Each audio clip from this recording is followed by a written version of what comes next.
में जो फरवरी के महीने में हिंसा हुई, दंगे हुए, अब उसे 6 महीने हो गए हैं, 6 महीने से ज़्यादा हो गए हैं। पुलिस इंक्वायरी कर रही है, सैकड़ों केस हो गए हैं। आप जानना चाहेंगे ना कि हो क्या रहा है अंदर, कहाँ खड़े हैं? मैंने सोचा कि इस अपने केस का बहाना लेके आपको बड़ी तस्वीर बताऊं हो क्या रहा है, क्योंकि जो हो रहा है उसका सिर्फ दिल्ली से मतलब नहीं, जो हो रहा है उसका देश से मतलब है, हर भारतीय से मतलब है। आप देश में जहां भी हैं आपको इसमें इंटरेस्ट होना चाहिए कि हो क्या रहा। तो मैं शुरुआत करूंगा कल जो खबर आई मेरे बारे में, चार्जशीट के अंदर नाम आने के बारे में, उसकी फैक्चुअल रियलिटी क्या है वो बता दूंगा 5 मिनट की बात। उसके बाद ये चार्जशीट में जिन दूसरे लोगों का नाम है वो क्या रियलिटी है उसके बारे में कुछ बताऊंगा। और फिर पूरी जो दिल्ली के दंगों की जांच हो रही है उस जांच के पीछे खेल क्या है। कुछ सवाल हैं, बिल्कुल तीखे, शार्प, पहने सीधे सवाल हैं जो मैं दिल्ली पुलिस से पूछूंगा, इस उम्मीद में कि उन सवालों का कुछ जवाब तो मिलेगा। पहली खबर कल खबर आई साहब, आपने देखा होगा पीटीआई की तरफ से खबर आई कि Yadav, Yechury and others named as co-conspirators. Co-conspirator मतलब षड्यंत्र करने में भागीदार की तरह उनका नाम आया है। दिल्ली पुलिस ने एक चार्जशीट फाइल की है। चार्जशीट क्या है? फिर मैंने चेक किया वो चार्जशीट क्या है। चार्जशीट में एक पेज पर मेरा नाम है। ये चार्जशीट है, chargesheet number 50 number, FIR number 50 है, जो जाफराबाद में एक 17 साल के बच्चे की मृत्यु हुई थी। सीलमपुर जाफराबाद इलाके में दिल्ली दंगों के दौरान एक 16-17 साल के बच्चे को पहले चोट लगी, आखिर उसकी मौत हो गई। उस बच्चे की मौत के बारे में ये पूरी की पूरी चार्जशीट है। चार्जशीट का मतलब क्या होता है?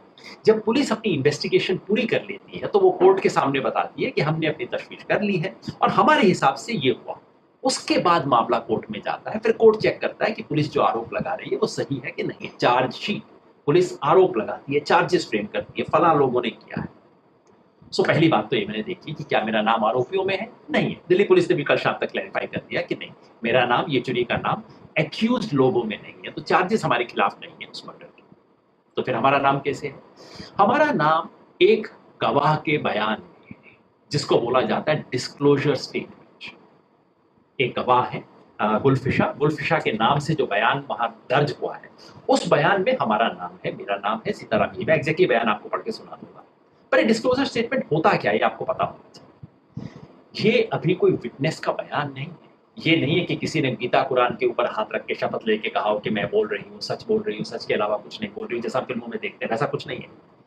ये पुलिस कह रही है कि हमारे साथ बातचीत में गुलफिशा ने हमें ये बताया। ये पुलिस का बयान है, गुलफिशा का नहीं है। पुलिस कहती है कि उसका बयान।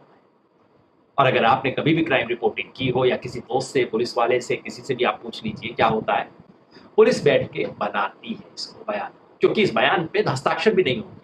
जो जिसके नाम से, मान लीजिए आपके नाम से बयान हो, आपका साइन भी नहीं लेंगे, आपसे पूछेंगे भी नहीं कि भाई से बयान ठीक है गलत है। और बाकी दो के केसेस में तो नीचे पुलिस को लिखना पड़ा है रिफ्यूज टू साइन, यानी कि हम जिसे उनका बयान बता रहे हैं उस पर उन्होंने दस्तखत करने से इनकार कर दिया। अब आप समझ लीजिए क्या खेल है। आमतौर पर कहा जाता है पुलिस फंसाने के लिए बयान बनाती है। तो पुलिस ने कल बयान बनाया, ये जो चार्जशीट में आता है। पुलिस ने एक गवाह के मुंह में ये बात डाली है। अभी उस गवाह ने मजिस्ट्रेट के सामने जाके नहीं बोला है, उसने अभी अपनी गवाही नहीं दी है, हम नहीं जानते उसके मन में क्या है, उसने क्या कहना है। उसके मुंह में जो बात डाली गई है वो ये है। बेसिकली वो ये कह रहे हैं, गुलफिशा कह रही हैं कि नताशा वगैरह ने आके मेरा दिमाग खराब कर दिया और ऐसी बातें हमारे दिमाग में भरनी शुरू की। गुलफिशा वास्तव में कह रही है नहीं, हम जानते नहीं, वो तो जब कोर्ट में मामला आएगा तब वो अपना मुंह खोलेगी, तब पता लगेगा। पुलिस उनके मुंह में बातें डाल रही है।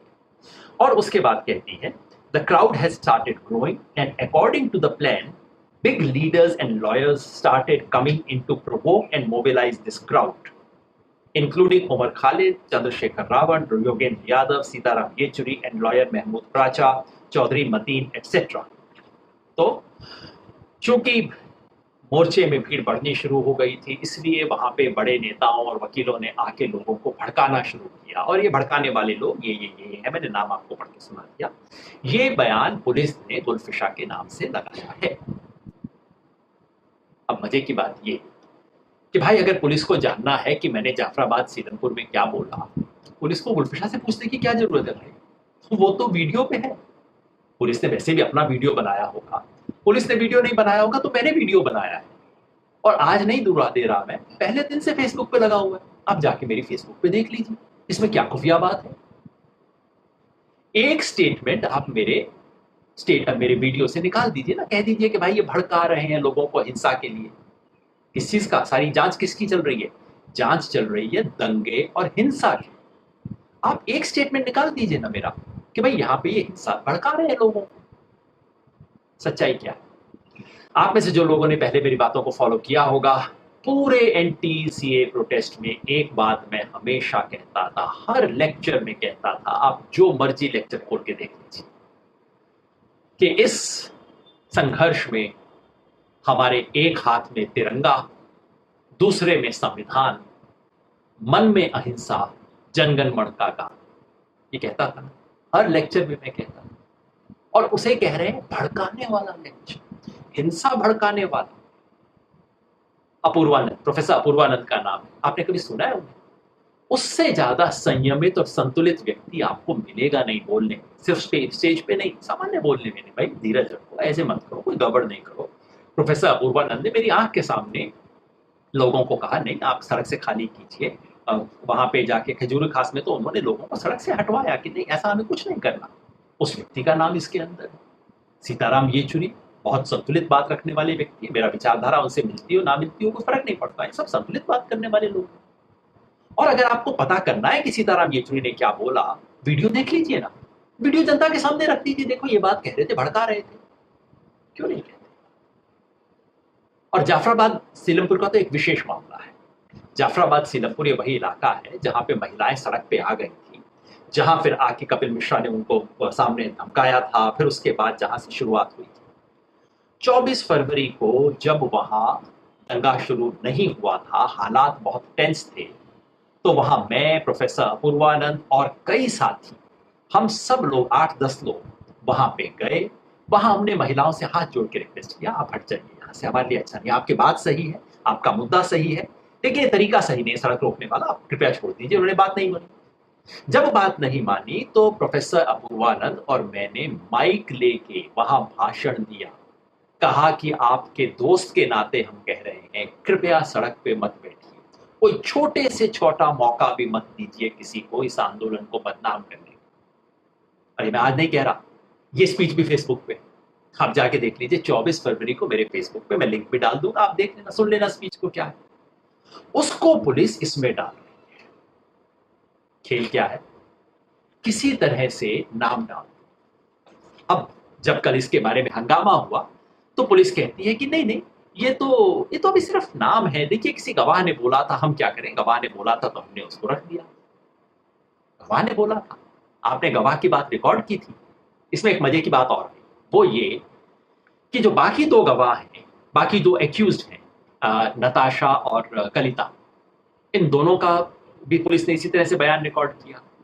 और जब हमने कंपेयर किया तो पता लगा दोनों का बयान एग्जैक्टली एक जैसा है, और तो और दोनों के बयान में स्पेलिंग मिस्टेक भी एक जैसे हैं। अब आप बताइए, इन दोनों ने बयान दिया था और ऐसा संयोग हुआ कि दोनों ने पुलिस को बोलते हुए एग्जैक्टली वही शब्द उसी तरह से इस्तेमाल किए, वही स्पेलिंग मिस्टेक किया, या कि पुलिस बैठी हुई बना रही? फोर्जरी है, फैब्रिकेशन है, बैठ के बनाए जाते हैं बयान, तो उन्होंने थोड़ी दिए। इसी तरह से सब यही किस्सा पहले भी था, इससे पहले भी 1 महीना पहले भी एक और केस के अंदर मेरा नाम आ चुका था। वो था केस नंबर 50, नहीं शायद ये केस नंबर FIR 50 है, वो FIR नंबर 60 था, जिसमें कोई नईमुल हसन साहब हैं, उन्होंने अपना बयान दिया, उनके नाम पे बयान दिया गया है, जहां पे कहा गया है कि वहां बाहर से लोगों को बुलाते थे, जिसमें advocate Bhanu Pratap, advocate DS Bindra, Yogendra Yadav तथा JNU जामिया और DU के बहुत से स्टूडेंट आते थे, जो सरकार व NRC के खिलाफ बोला करते थे कि मुसलमानों तुम घबराओ। ये दूसरा स्टेटमेंट है, दूसरा चार्जशीट में नाम दिया गया। भाई मैं क्या बोला करता था, ये बात तो आप देख लो ना। तो आप कहेंगे मेरे रिश्तेदारों को, दोस्तों को, पार्टी के लोगों को, साथियों को, सबको लगाने, नहीं कोई खास बात नहीं है, ये तो कुछ है नहीं, चिंता करने की कोई बात नहीं, ये नहीं। दरअसल ये अभी शुरुआत है, ये तो अभी, जैसे मैंने कहा, ये तो अभी छोटा सा चुटकुला है, असली कॉमेडी शो तो अभी शुरू होने वाला है। इस देश में अभी कंगना रनौत की बात करके और सुशांत राजपूत की बात सुन सुन के लोग थक गए हैं। अब एक नया एंटरटेनमेंट चाहिए, अब कोई नया सीरियल चाहिए, और आप देखना अभी 2-5 दिन के अंदर नया सीरियल शुरू होगा। इन केसों के अलावा जिन 2 केसों में नाम आया है, दोनों के अंदर जैसे मैंने कहा इसी तरह के स्टेटमेंट में दिया गया है। और आपको ये बता दूं, ये जो डिस्क्लोजर स्टेटमेंट होते हैं इसकी कोर्ट में कोई वैल्यू नहीं है।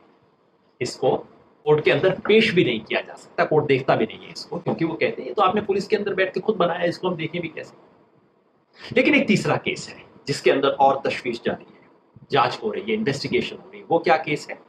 वो है ग्रैंड कॉन्स्पिरेसी का केस कि दिल्ली दंगों के पीछे एक गहरा षड्यंत्र था और दिल्ली पुलिस का एक विशेष सेल उस गहरे षड्यंत्र की छानबीन कर रहा है। सुनते हैं उसकी चार्जशीट भी आने वाली है और मुझे लगता है कि असली खेल वहां से शुरू होगा, क्योंकि इनमें तो नाम डालना मुश्किल है कि भाई दंगे में क्या रोल था, हिंसा में क्या रोल था, जब किया नहीं तो रोल कैसे होगा। तो अब आप देखना अगले कुछ दिनों में आपको बड़ी गहरे षड्यंत्र की खबरें आएंगी। टीवी चैनल आप जानते हैं किस किस चैनल पे क्या क्या खबरें चलेंगी। गहरा षड्यंत्र हुआ, कहीं पे व्हाट्सएप के मैसेज आपको दिखाए जाएंगे और उसके मेंबर्स के नाम दिखाए जाएंगे, तरह तरह की चीजें आपको दिखाई जाएंगी और इससे कोर्ट में जाने से पहले मामले को सेटल कर दिया जाएगा, जैसा रिया चक्रवर्ती के साथ हो रहा है। ये खेल होने वाला है, मैं पहले से आपको अलर्ट कर दूं, ये खेल शुरू होने वाला है। अभी तक छोटा चुटकुला हुआ है मगर पूरा कॉमेडी शो अभी शुरू होने वाला है। ये जो मामला है जिसके अंदर कल चार्जशीट जो आई है, उस मामले में हुआ क्या? जैसे मैंने आपको बताया, 17 साल के एक लड़के का, मुस्लिम लड़का था संयोग से, उस लड़के की मौत हुई, चार्जशीट दाखिल हुई है। अब आप सोचेंगे चार्जशीट इस बारे में दाखिल हुई होगी कि बच्चे को किसने मारा। भाई कोई व्यक्ति मरा तो पहला सवाल तो ये पूछेंगे ना, कैसे मरा, पत्थर लगा, क्या लगा, गोली लगी, कैसे लगी, किसने मारी, कहाँ हुआ, क्या स्थिति हुई। इसमें चार्जशीट को दिलचस्पी नहीं। चार्जशीट को दिलचस्पी ये है कि जिस प्रोटेस्ट और धरने की वजह से माहौल बना, वो माहौल बनाने में कौन लोग शामिल थी। नताशा और कंगना और गुलफिशा, इन पे आरोप नहीं है कि उन्होंने इस लड़के को हाथ भी लगाया, आरोप ही नहीं है। हो कैसे सकता था, कोई मतलब नहीं था। तो एक हत्या हुई और पुलिस को इसमें दिलचस्पी नहीं है कि किसने गोली मारी, किसने पत्थर मारा, किसने उसकी जान ली। मतलब इससे है कि आपके समर्थन में कौन खड़ा था, जिसके भड़कावे में आके आप बाहर आए, इसके बारे में चार्जशीट हो रही। आप सोचिए हो क्या रहा। प्रोफेसर अपूर्वानंद ने इसके बारे में आज एक बहुत अच्छा बयान दिया है, आप वो पढ़ लीजिएगा, उसको हम फेसबुक पे भी लगा देंगे बयान क्या है। यही बात बाकी सब केसेस में हो रही है। मैंने प्रोफेसर अपूर्वानंद का जिक्र किया, सीताराम येचुरी का जिक्र किया, इसमें उमर खालिद का भी जिक्र किया गया है। उमर खालिद को पहले मैं नहीं जानता था, वो जेएनयू वाला मामला हुआ तब मैंने अखबारों में उनके बारे में पढ़ा, तब भी मैं जानता नहीं था। कोई साल 1.5 साल पहले उनसे मुलाकात हुई और बात हुई। मेरे मन में भी पहले अखबार वाली छवि थी कि भाई अखबारों ने क्या छवि बना रखी है। फिर मैं मिला, कई पब्लिक मीटिंग भी हमने एड्रेस की और कई घंटों प्राइवेट बात करने का भी मौका मिला। मुझे लगा इतने समझदार और संजीदा लोग आज भी इस देश में हैं। मुझे वाकई खुशी हुई, गर्व हुआ कि हमारे देश में आज भी ऐसे नौजवान हैं जो इतना संजीदा तरीके से इस देश के भविष्य के बारे में सोचते हैं। जिस आदमी को पता नहीं क्या क्या लांछन लगा के चलते हैं, वो तो ऐसा आदर्श है। मैं चाहूंगा कि ऐसे युवा इस देश में हर जाति में पैदा हों, हर धर्म में पैदा हों, हर परिवार में ऐसे लोग पैदा हों। उसके बारे में, उसका नाम भी इसमें घसीटा जा रहा है, उसको भी बार बार किया जा रहा है। और हर्ष मंदर का नाम इसमें तो नहीं है, दूसरी चीजों में घसीटा जा रहा है। अब हर्ष मंदर भाई के बारे में, जैसा आप कोई भी व्यक्ति उनको मिला है जानता है, वो 5 मिनट भी बात करते हैं तो उसमें गांधी, अहिंसा और मोहब्बत इसकी बात करते हैं। ऐसे व्यक्ति को किया जा रहा है। तो ये हो क्या रहा है? जो हो रहा है इसके बारे में मैं कुछ सवाल पूछना चाहता हूं और मेरी उम्मीद है ये सवाल आप भी पूछेंगे। उम्मीद है ये सवाल टेलीविजन चैनल भी पूछेंगे, क्योंकि आने वाले कुछ दिनों में टेलीविजन चैनल पे खूब चलने वाला है मामला। जब आए तो ये सब सवाल पूछने चाहिए। पहला और सबसे बुनियादी सवाल ये कि भाई आप किसी कॉन्स्पिरेसी की इन्वेस्टिगेशन कर रहे हो या कि ये जो इन्वेस्टिगेशन आप कर रहे हो खुद ये कॉन्स्पिरेसी है। क्यों कह रहा हूं मैं इसलिए कह रहा हूं कि 25 फरवरी को, यानी कि जिस दिन दिल्ली में दंगे पीक पे थे, खत्म हुए, उस वक्त होम मिनिस्टर अमित शाह जी दिल्ली के चीफ मिनिस्टर अरविंद केजरीवाल से मिले और उन्होंने कहा कि ये स्पॉन्टेनियस, स्वतः स्फूर्त दंगे थे। उसके बाद होम मिनिस्टर अमित शाह ने कहा कि ये तो यूपी के लोगों को बुला के दंगे करवाए गए थे। लेकिन 11 मार्च को पलट गए। 11 मार्च को लोकसभा में अमित शाह जी ने बोला ये सुनियोजित दंगे थे, कॉन्स्पिरेसी थी, और उसके पीछे कौन संगठन थे? यूनाइटेड अगेंस्ट हेट, और एक दो संगठनों का नाम भी ले दिया। तो अब आप देखिए, इन्वेस्टिगेशन उसके बाद शुरू होता है। तो देश के होम मिनिस्टर, जो कि दिल्ली पुलिस के भी इंचार्ज हैं, उसने इन्वेस्टिगेशन शुरू होने से पहले कंक्लूजन बता दिए। अब दिल्ली पुलिस इन्वेस्टिगेशन कर रही है। क्या दिल्ली पुलिस इन्वेस्टिगेशन करके कहेगी नहीं नहीं होम मिनिस्टर ने झूठ बोला था पार्लियामेंट के सामने, ऐसा कुछ हुआ नहीं है? जो हो रहा है वो ये कि कंक्लूजन पहले दे दिया गया, आंसर पहले दे दिया गया, अब क्वेश्चन बनाया जा रहा है जिसके लिए वो आंसर ठीक होगा। क्या ये इन्वेस्टिगेशन है? पहला सवाल। दूसरा सवाल कि आप दिल्ली पुलिस क्रोनोलॉजी बताती है, ऐसे हुआ, ये हुआ, वो हुआ। तो क्रोनोलॉजी के अंदर एक चीज दिल्ली पुलिस मिस कर जाती है कि इस देश के मंत्रिमंडल, केंद्रीय मंत्रिमंडल के सदस्य अनुराग ठाकुर जी एक पब्लिक रैली में 27 जनवरी को स्टेटमेंट देते हैं, नारे लगवाते हैं। क्या था नारे? वो बोलते हैं देश के गद्दारों को, वहां से जवाब आता है गोली मारो सब। ये सब हुआ, सब टीवी के ऊपर है, कोई छुपी हुई चीज नहीं। और जब ऐसे नारे लगाते हैं, मुझे पता होता है, जब मैं कहता हूं इंकलाब, मुझे पता होता है सामने से मुर्दाबाद नहीं आने वाला, जिंदाबाद आने वाला है ना। तो देश के केंद्रीय मंत्रिमंडल के सदस्य वहां पे नारा लगवाते हैं गोली मारो का, और उसके 2 दिन बाद गोली चलती है। लेकिन ये दिल्ली पुलिस की क्रोनोलॉजी से बाहर है। क्यों साहब, क्या हुआ? ये बात तो सारी दुनिया को पता थी, आपको दिख नहीं रही क्या? तीसरा सवाल कपिल मिश्रा जी के बारे में। कपिल मिश्रा जी ने 23 फरवरी को वहां जाफराबाद में आके दिल्ली पुलिस के डीसीपी के साथ खड़ा होकर बयान दिया, उसका वीडियो बनाया, अपना वीडियो खुद अपलोड किया। दुनिया भर में दिखाया जा रहा है कि भड़काऊ वीडियो ये होते हैं। यहां तक कि फेसबुक तक को इसके ऊपर टिप्पणी करनी पड़ी और कहा कि नहीं नहीं, ऐसी भड़काऊ चीजों को हम हटाते हैं। सारी दुनिया को वीडियो दिख गया, दिल्ली पुलिस को लगता है अभी तक नहीं दिखा। जस्टिस मुरलीधरन ने हाईकोर्ट में वो वीडियो दिखा के बोला, पुलिस से बोला आपने वीडियो नहीं देखा इनका? उन्होंने कहा नहीं जी हम जांच करेंगे। उन्होंने कहा मैं अभी दिखा देता हूं आपको। हाईकोर्ट के अंदर चला के उन्होंने दिखा दिया। वो वीडियो आज तक दिल्ली पुलिस को कुछ ऑब्जेक्शनेबल नहीं लग रहा है। और ये कपिल मिश्रा जी की एकमात्र हरकत नहीं थी। दिसंबर से फरवरी तक वो 4 ऐसी हरकत कर चुके थे, सब रिकॉर्ड पे। आपको अपूर्वानंद का सॉफ्ट से सॉफ्ट बोलना सुन जाता है, और कपिल मिश्रा जो खुल के इस तरह की दबंगई कर रहे हैं, दिल्ली पुलिस को नहीं दिखती है। अरेस्ट छोड़ दीजिए, एफआईआर छोड़ दीजिए, नाम नहीं है उनका, उनसे इन्वेस्टिगेशन नहीं हुआ है, एक सवाल नहीं पूछा गया है उनसे। तीसरा सवाल कि दंगों में बीजेपी से जुड़े हुए कई लोगों का नाम कई वीडियो के अंदर आया। हमने देखा कि एक महिला थी, रागिनी तिवारी जी, उनका पार्टी एफिलिएशन स्पष्ट नहीं है, लेकिन वो बिल्कुल खुल के दंगों के दौरान कह रही हैं या तो मर जाओ नहीं तो मार दो इनको। बिल्कुल खुल्लम खुल्ला हिंदू मुस्लिम दंगे में करवा रहे हैं। वीडियो है, एफआईआर हुआ, अरेस्ट हुआ, कुछ हुआ उनके खिलाफ? आप बताइए। बीजेपी के तमाम नेताओं का नाम आया है, सत्यपाल सिंह, जगदीश प्रधान, नंदकिशोर गुर्जर, मोहन सिंह बिष्ट, इनके बारे में आरोप लगे। आरोप की जांच तो होनी चाहिए। मैं नहीं जानता आरोप सच है बुरा है, मगर दिल्ली पुलिस जब हर व्यक्ति को, हर स्टूडेंट को पता नहीं कहां कहां से ढूंढ रही है, तो भाई ये 4 लोग तो आपकी आंख के सामने है, इनकी जांच क्यों नहीं? ये बताइए। 5वां सवाल, एक वीडियो आपने देखा होगा, बहुत दुखद वीडियो है, जिसमें कुछ बच्चे जमीन पे पड़े हुए हैं और पुलिस वाले डंडे मार मार के कह रहे हैं गांव जल करो, लो तुम्हें आजादी देंगे। उसमें से एक लड़का है फैजान, जिसकी डेथ हो जाती है। पुलिस मार रही है, लड़के की डेथ हो जाती है। पुलिस की वीडियो पे है, बाहर की वीडियो पे है, सब कुछ है। क्या पुलिस ने अपने बारे में, अपने लोगों की शिनाख्त की? क्या दिल्ली पुलिस को यह नहीं पता कि वो उनके अपने लोग कौन हैं?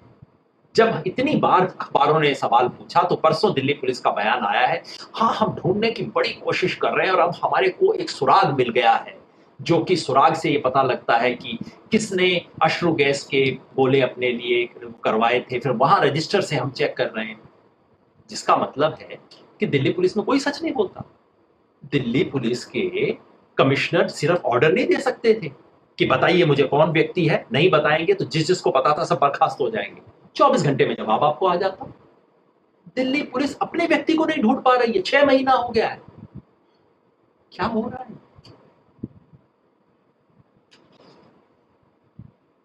छठा सवाल, एक कस्टोडियल टॉर्चर का मामला था जो मैंने पिछली बार बोला था, एक बार बहुत विस्तार से बोला था, खालिद सैफी करके।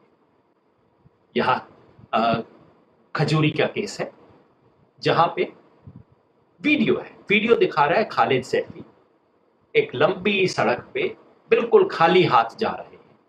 पुलिस दूसरे छोर पे खड़ी है, प्रोटेस्टर्स एक छोर पे खड़े हैं, सड़क पूरी खाली है, वहां जा रहे हैं। जाते ही पुलिस उनको पकड़ती है, एक व्यक्ति एक तरफ से एक कॉलर पकड़ता है, दूसरा बांह पकड़ता है और उनको लेके जा रहे हैं। ठीक है। उसके 6 घंटे बाद पता लगता है कि खालिद सैफी के टांग टूट गए, हाथ टूट गए, बुरी तरह से टॉर्चर, और वो मजिस्ट्रेट के सामने पेश होते। क्या हुआ? दिल्ली पुलिस कहती है कि कुछ धक्कम धक्के में लोगों ने उन पे हमला कर दिया। ये सब पुलिस के बयान है कि भीड़ मतलब स्टैम्पीड हो गई, उसके अंदर वो हो गया। अरे कहां की स्टैम्पीड हो गई भाई? वीडियो है जो दिखाता है कि आप उसको ले जा रहे हो थाने के अंदर। थाने के अंदर कहां से स्टैम्पीड हो गई? मैं खालिद सैफी को मिला, मैंने जाके बात की, उन्होंने बताया, पुलिस स्टेशन में लेके गए, 1.5 घंटा बैठाए रखा। उसके बाद ऊपर फर्स्ट फ्लोर के गए और 10 पुलिस वालों ने उन पे एक निहत्थे आदमी को कमरे में बंद करके जिस तरह से मारा, तलवों में उनका पांव ऊपर करके तलवे पे डंडे से इतना मारा कि उनके टांग के हड्डी ऊपर तलवे के इस तरफ जो है हड्डी फ्रैक्चर हो गई। और जो जो किया मैं आपको कैमरे पे बता नहीं सकता, सुन के मेरा शर्म से सर झुक गया, सुन के कि उनके साथ क्या किया गया, किन किन शब्दों का इस्तेमाल किया गया। आज तक आपने उसके बारे में एक भी जांच की?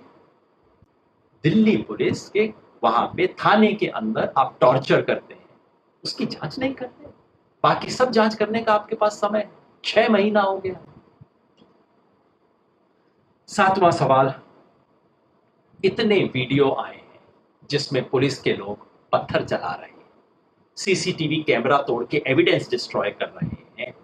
इस सब के बारे में कोई भी किसी भी तरह की इंक्वायरी ऑर्डर क्यों नहीं हुई है अब तक? 8वां सवाल, कि तमाम लोगों को, जैसे खालिद सैफी का मैंने नाम लिया, नताशा है, इन सब लोगों को पहले साधारण चार्जेस में किया गया कि आपने दंगा किया, ये किया, वो किया। बाद में इन सब पे यूएपीए लगा दिया गया। यूएपीए मतलब अनलॉफुल एक्टिविटी प्रिवेंशन एक्ट, जो कि आतंकवाद का मुकाबला करने के लिए एक्ट बना था, इन पे वो लगा दिया गया सब पे। क्यों? क्योंकि दूसरे सब एक्ट में तो पता था एविडेंस है नहीं, एविडेंस है नहीं, जमानत मिल जाएगी, सबको मिल गई है, नताशा को जमानत, कविता को जमानत मिल गई, खालिद सैफी को जमानत मिल गई है। लेकिन यूएपीए लगा दो, यूएपीए लगा दो तो अब जमानत कहां से मिलेगी? क्योंकि यूएपीए में, और ये कांग्रेस के जमाने का एक्ट है, सिर्फ बीजेपी के जमाने का नहीं, कांग्रेसियों ने बनाया था। एक्ट ऐसा है कि आपको बेल लेने से पहले साबित करना पड़ता है कि केस निहायत झूठा है, नहीं तो आपको बेल भी नहीं मिलती यूएपीए के अंदर। वो यूएपीए इसमें क्यों लगाया गया? क्या दिल्ली पुलिस बता सकती है इसको? क्या सिर्फ एक नियत नहीं है इसके पीछे कि किसी भी तरह से केस साबित हो या ना साबित हो, इनको अंदर रखो? वही खेल जो कि अखिल गोगोई के साथ आसाम में खेला जा रहा है। एक जिले में जाते हैं, केस खारिज हो जाता है, जमानत हो जाती है, तो दूसरे जिले में अंदर, दूसरे जिले में गए, जमानत मिल गई तीसरे में, और आखिर में यूएपीए लगा दिया कि चलो अब अंदर रहो, अब तुम बाहर आ ही नहीं सकते। एनएस से यूएपीए होते लगाया गया। 9वां सवाल, कि दिल्ली पुलिस इस तरह के जो कन्फेशंस है, बेसिकली कन्फेशन, दिल्ली पुलिस अपनी तरफ से स्टेटमेंट बना रही है, इन सब चीजों को लीक क्यों किया जा रहा है? एक हफ्ता पहले उमर खालिद ने इसके बारे में बयान दिया कि उनके एक दोस्त के साथ क्या किया गया। वो गए, उनको पुलिस ने बयान थमाया और कहा कि अब इसको चुपचाप से पढ़ो। उसने पढ़ लिया, कहा कि ये बयान दो, डराया धमकाया, कहा कि ये बयान दो। कैसे दो? टीवी के कैमरा लगाएंगे, कैमरा के सामने दो। उसने पढ़ना शुरू किया, ना ना ना, पढ़ के नहीं, याद कर लो और अब इसको कैमरा पे बोलो जैसे कि तुम स्पॉन्टेनियसली बोल रहे हो, भाई कैमरा की तरफ देख के बोलो, ऐसा लगना चाहिए तुम नॉर्मली बोल रहे हो, हमारी प्रेजेंस में नहीं बोल रहे हो। क्या ये पुलिस का काम है? आपका काम सच ढूंढना है, किसी बने बनाई चीज को मैन्युफैक्चर करना और किसी को फंसाना आपका काम नहीं है। दिल्ली पुलिस के दामन पे, उसकी वर्दी पे ऑलरेडी एक बहुत बड़ा दाग है। आपको याद है ना 1984, भूले नहीं होंगे दिल्ली के लोग। दिल्ली शहर में दंगा हो रहा था, पुलिस देख रही थी, दंगे में हिस्सा ले रही थी, और उसके बाद उस पर लिपापोती करवाई। सब क्यों? क्योंकि उस समय की रूलिंग पार्टी चाहती थी कि दंगा हो गया, कोई बात नहीं, और उसके बाद उसके ऊपर लिपापोती, हमारे लोगों का नाम ना आ जाएगा। ये खेल हुआ था, हम सबको याद है 84 में क्या हुआ। ठीक वैसा ही, उससे भी खतरनाक खेल अब हुआ। दंगा हुआ, जहां उस दंगा होते वक्त रोकने की कोई कोशिश नहीं, और उसके बाद पुलिस उसके अंदर हिस्सा लेती हुई पाई गई, और अब उससे एक कदम आगे बढ़ के पलट के अब उनके ऊपर केसेस जो कि विक्टिम, पलट के केस उस आंदोलन पे, एंटी सीएए आंदोलन पे, जिसने इस देश की संविधान की रक्षा के लिए आंदोलन किया। दिल्ली पुलिस क्या चाहती है, और खेल सारा यही है, इस सारे खेल का उद्देश्य ये है, anti CAA protest is equal to Delhi riot. ये लोग जो दिल्ली के चुनाव के वक्त खून के खेल खेल रहे थे, वोट के लिए हिंदू मुसलमान में दंगा करवाने, हिंसा करवाने, घृणा फैलाने का कोशिश कर रहे थे खुल के सड़कों पे, उन्होंने कुछ नहीं किया। और ये लोग जो गोली चलवाने के नारे डलवा रहे थे, उन्होंने कुछ नहीं किया। जो मरो और मारो की बात कर रहे थे, उन्होंने कुछ नहीं किया। जो गांधी का नाम लेते थे, जो संविधान की शपथ लेते थे, जो बाबा साहब अंबेडकर की बात करते थे, वो लोग दोषी। मतलब क्या? कि एंटी सीए प्रोटेस्ट को अपने आप में आप अपराध घोषित कर दो, किसी की हिम्मत ना हो दोबारा खड़ा हो। प्रशांत भूषण के साथ क्या कोशिश तो यही थी ना, कि एक प्रशांत भूषण का मुंह बंद कर दो, और ऐसा बंद करो कि 100 लोगों का अपने आप मुंह बंद हो जाएगा। अरे प्रशांत भूषण नहीं बोल रहा, तुम्हारी क्या औकात है? वो तो खेल उल्टा पड़ गया। खैर, उसका बता दूं, कल सुबह प्रशांत भूषण जाके सुप्रीम कोर्ट में वो 1 रुपया जमा करेंगे और बयान देंगे, और उसके बाद पूरे देश में एक कैंपेन चल रहा है जहां लोग खुद जुड़ के कह रहे हैं कि 1 रुपया मैं भी जुर्माना देना चाहता हूं, सच में मैं भी शामिल होना चाहता हूं। तो वो खेल तो उल्टा पड़ गया। अब ये दूसरा खेल है, जिसमें ये कि अच्छा, आपने सरकार के कानून का विरोध करने की हिमाकत की, आपको सजा मिलेगी। लोग पलट के पूछते हैं, साहब पार्लियामेंट का पास किया हुआ एक्ट था, आपने विरोध क्यों किया? क्यों है? मुझे संविधान के तहत अधिकार है। किसी को आप भारत के संविधान की इमारत न्यूनतम पढ़वा के देख लीजिए, क्या सीए एक्ट उसको पास करता? आज तक सुप्रीम कोर्ट ने उस पर विचार क्यों नहीं किया? तो कानून आप रातों रात पास कर दो, सुप्रीम कोर्ट विचार ना करे उस पर, और आप मुझसे पूछो कि आप विरोध क्यों कर रहे हैं? खड़े होके संविधान की शपथ लेके, तिरंगा को लेके, मन में अहिंसा, जनगण मन का गान, अगर इसके बाद हम विरोध नहीं कर सकते तो फिर ये लोकतंत्र नहीं। और ये जो सारा खेल खेला जा रहा है, इस खेल की ट्रेजेडी सिर्फ ये नहीं है कि एक नताशा को, कंगना को, गुलफिशा को, उमर खालिद को फंसाया जा रहा है। असली ट्रेजेडी ये है कि इस देश के सब लोगों को संदेश दिया जा रहा है कि अगर तुम संविधान की दुहाई देके अहिंसक तरीके से, लोकतांत्रिक तरीके से प्रोटेस्ट करोगे तो जेल में जाओगे। हाँ, सड़क पे खड़े होके गुंडाई करोगे, गोली का नाम लोगे, तो कोई बात नहीं, बस अगर बीजेपी आपके साथ है, चिंता मत करो, कुछ नहीं।